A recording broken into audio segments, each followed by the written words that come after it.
Munggo po tayo ulit mga kawakin. Yan, gisa na natin yung bawang, sibuyas, saka luya. Yan po yung munggo natin. At ito po naman yung sahog natin. Sinangkutsa ko na yan. Yan. Lagyan po natin ng kamatis. Pampakinis ng kutis.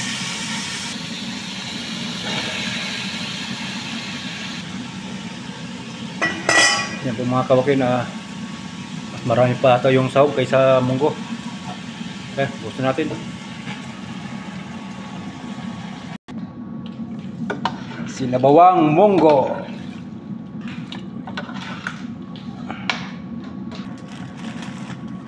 Ito ang gulay natin mga kawakin.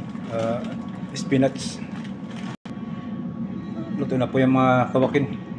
Kain na po tayo. Hanggang dito lang po. Thank you for watching. Ingat lagi guys. Bye.